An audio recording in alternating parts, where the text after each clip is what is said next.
Hey, welcome back to another edition of Aikman Bros podcast. I'm James Aikman. I'm Andrew Aikman. So, kind of just keeping on with the questions. Something that we talk about a lot is kind of what separates us from a typical zoo.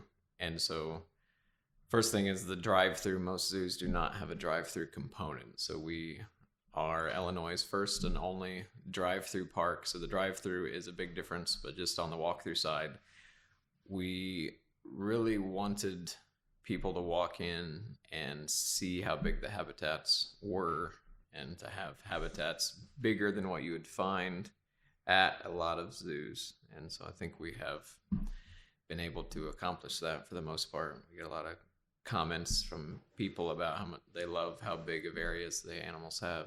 Well, and I think especially when you compare us to, so there are a lot of drive-throughs out across the nation, but a lot of them are kind of a lot less known, I guess. And then if they do have a walkthrough component, it is more times than not a little on the, I guess, the pressing side, if you want to put it that way, in terms of just the size of the enclosures, or kind of just how it was almost like the walkthrough was an afterthought in terms of the drive-through component is their main focus, and the walkthrough was just kind of an afterthought. So we definitely, when we decided that we wanted to have both parts to our park, our facility, we definitely made a conscious effort to put just as much focus and attention to the walkthrough side as the drive-through side. So definitely we could have done way more quantity over quality from an animal standpoint in terms of having more animals in the walkthrough, but then that takes away space that we just weren't wanting to compromise on in terms of the larger habitats and enclosures that we have here. So that definitely, some people might see that as a negative in terms of when they come here, they're expecting X amount of number of animals here, but we look at it as a positive in terms of, like, going back to our motto, if we can't provide a better home for an animal, then we have no right in taking that animal. So it kind of always goes back. We've always chosen quality of life over quantity of animals. Yes. Yep. So, next up, Sable is our 501c3 nonprofit. Every fall we have an annual fundraising banquet, and so this past Friday night was our Toast to Wildlife 2021.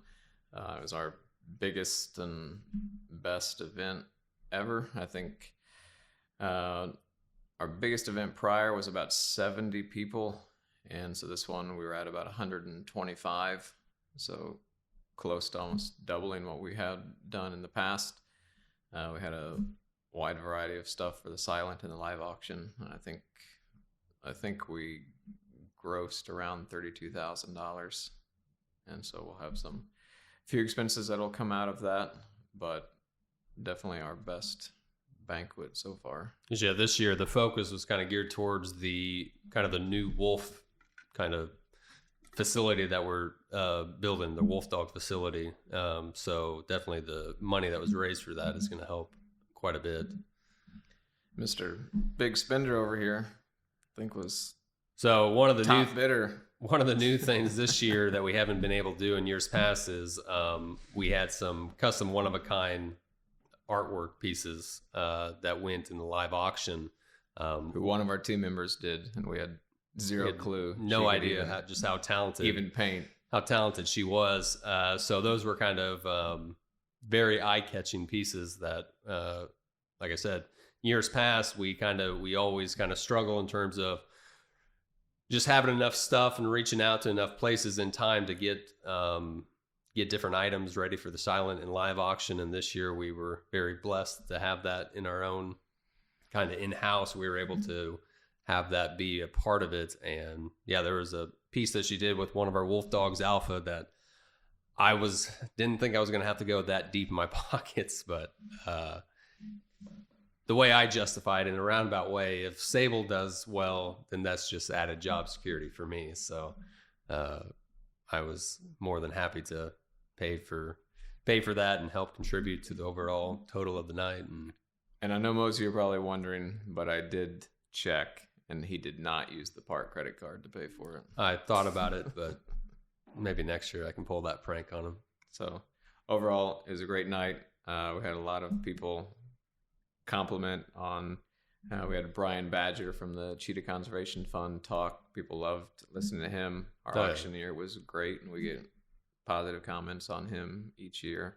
And so I think people had a lot of fun. Well, then at the end of it, that group was the first group to be able to preview the Pathway of Lights, kind of have those all ready for them, and everyone had a great time in terms of between kind of the meet and greet that we did in the very beginning. We had some of our smaller animals, like our sugar glider was out, our snake was out.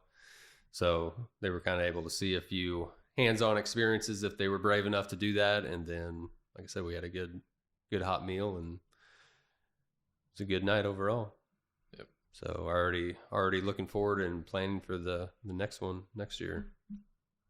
And one thing, just real quick, I want to touch base back on that first question. I feel like the other thing that somewhat separates us from other zoos is just the fact that we are a family-owned park. So the kind of environment that we try to showcase is a very laid back, but also family oriented. So, the customer is always right. And we always try to do whatever we can in our power to make the people, the guests, have the best experience that they possibly can. So that has been, customer service has always been a huge thing for us.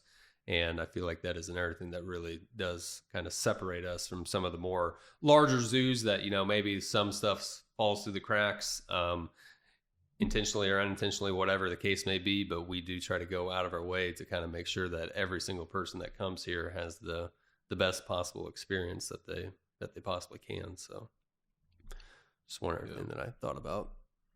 Yeah. Do we have any mentors when we knew we were going to open the park? We had a lot of naysayers. Yeah, so I'm big into research and information, and I called one in Missouri and one in Ohio, other drive-through parks, to try to kind of get information from them, and they would not tell me anything. And so I ended up calling one down in Texas, and the guy asked me for my zip code. I told him. He said, well, you're about 18 hours away. I guess I can share some information with you. And so kind of what we found out was that these places bring in people from about a 6 to 7 hour radius. And at the time, even though my background was business, that was like not even on my radar, other than if it's an internet type of business, because I didn't think about people traveling that far for a business. But those places in Missouri and Ohio were viewing us as competition. Yeah. And so they didn't really want to do anything to help us out when we first got started. And so I started talking to other facilities way far away. We did have, I think we've mentioned it before, there's a guy in Arthur who was at one point the director of one of the zoos, I think in Switzerland maybe. Yep. And he also was one of the many people that played a role in kind of how Disney's Animal Kingdom was set up. And he's the reason why our walkthrough has curved paths, kind of just like our drive-through does. But other than that, it's kind of mainly us learning. I mean, a lot of people could say that I was Andy's mentor, I think. Yeah, I don't know about that. More so the person that would tell me, hey, we actually are going to change this time.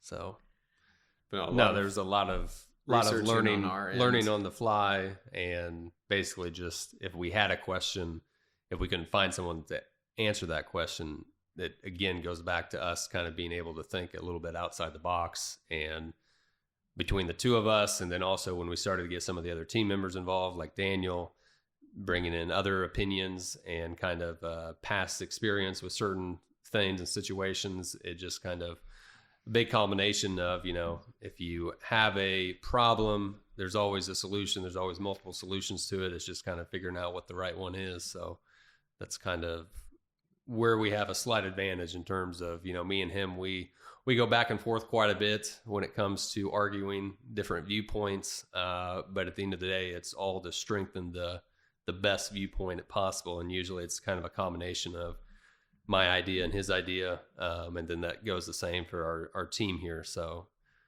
definitely, other than the person he just mentioned, it was kind of us against the world there in the very beginning.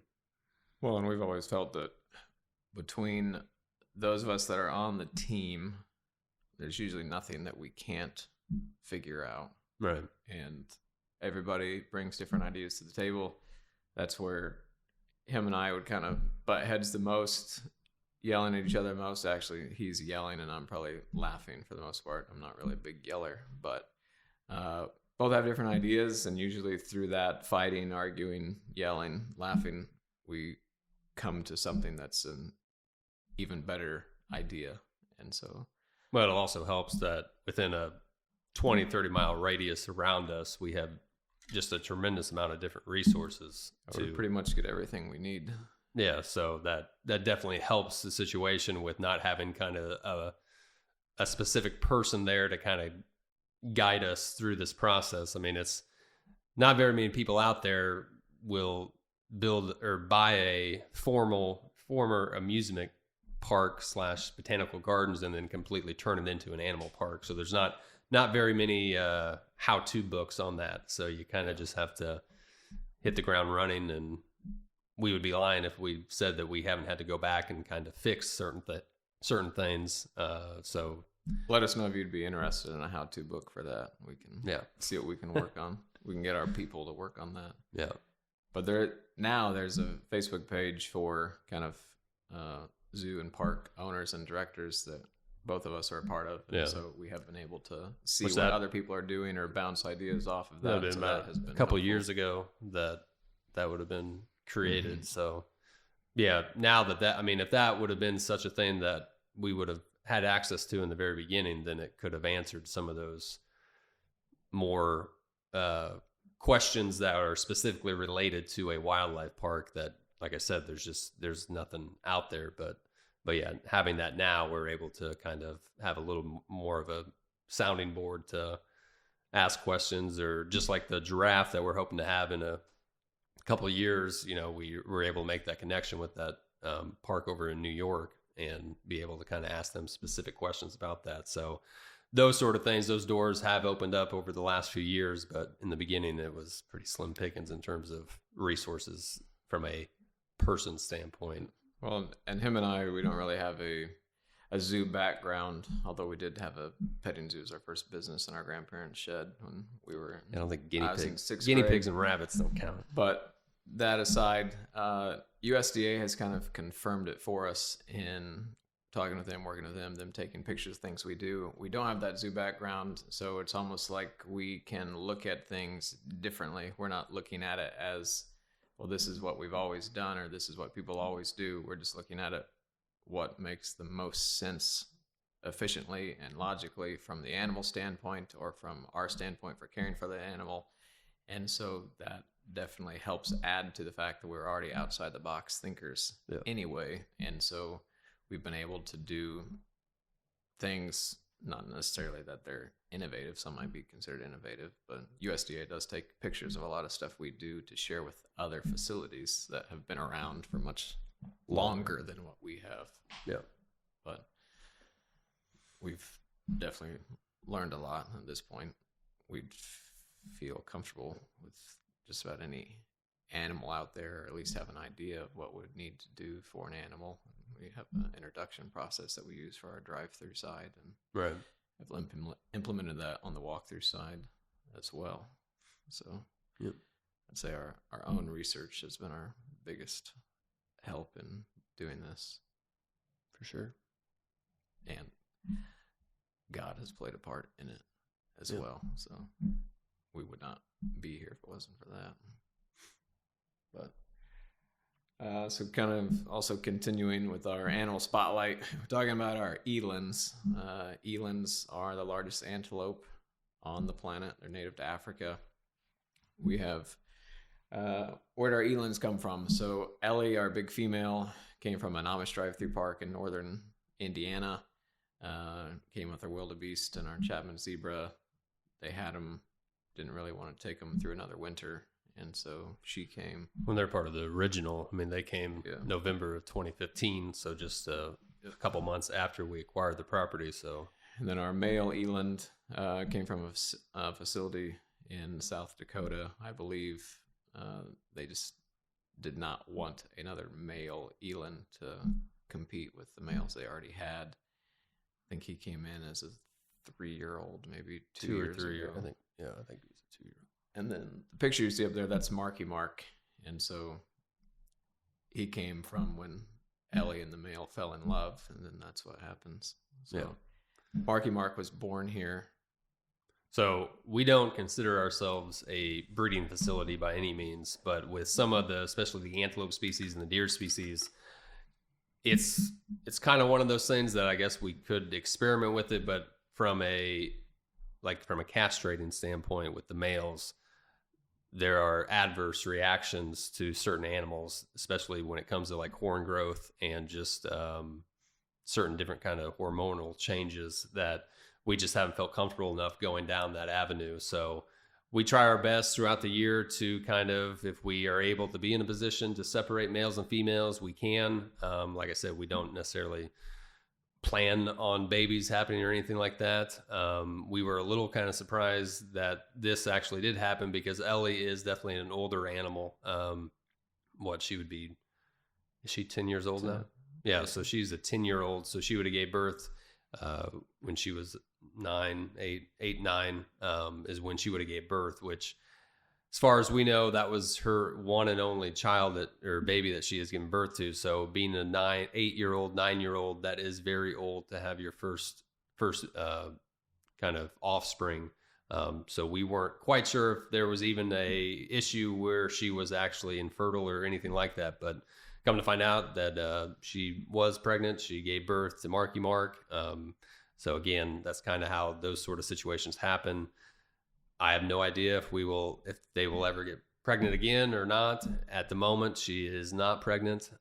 So it's just kind of one of those things that if it kind of happens, it happens. But we do try our best to kind of minimize that. Just going back to the fact that, our drive-through space is X amount big in terms of square footage, acreage.